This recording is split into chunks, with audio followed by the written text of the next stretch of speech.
Now, actress Catherine Oxenberg speaks out.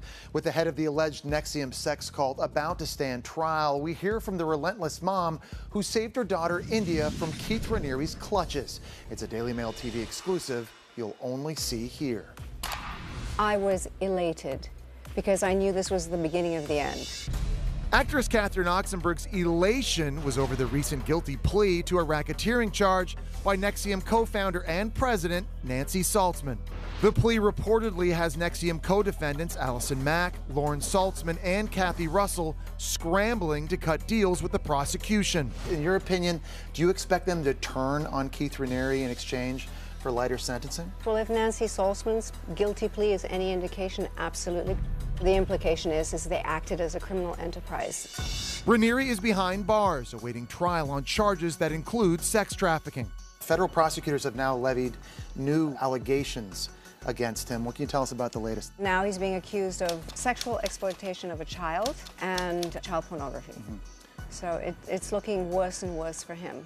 There have been reports that he had sex with two 15-year-old girls and that there were other members inside Nxivm that knew about that. When you heard about that, did that surprise you at all? Sadly, it didn't. There are more than those two 15-year-olds that had come forward and said that he had molested them when they were actually even younger, 12 and 13. So this is a pattern for this man, supposedly. So Nancy Saltzman, Saltzman's daughter Lauren, Smallville actress Allison Mack, Seagram Liquor heiress Claire Bronfman, and Nxivm member Kathy Russell. These are all the co-defendants that we're talking about consistently.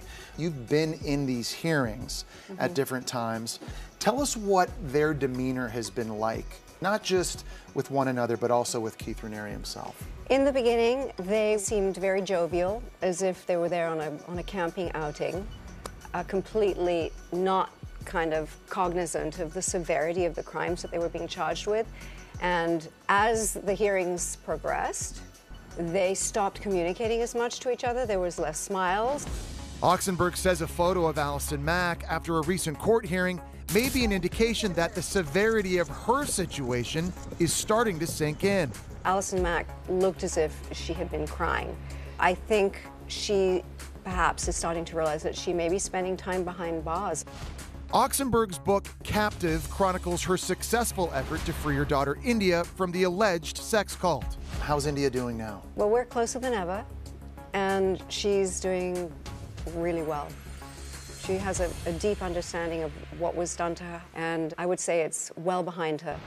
As if everything Oxenberg and India went through wasn't enough, they lost their Malibu home in the last round of California wildfires. How have you been able to cope with everything that's come? It's amazing that you're able to laugh about it. So many other people, they'd be broken right now. I'm a survivor. I can laugh about it today. The whole plan was to have India under my wing again and help her moving forward, and then poof, the whole thing goes up in smoke. But things are great. Okay, so I don't have a home, but everything else is wonderful in my life, and I have her back. And as for Keith Raniere and company, my hope is that all the defendants who have entered plea negotiations provide even more evidence to make sure that Keith Raniere stays behind bars so he can no longer abuse and exploit and subjugate women, and that justice is served.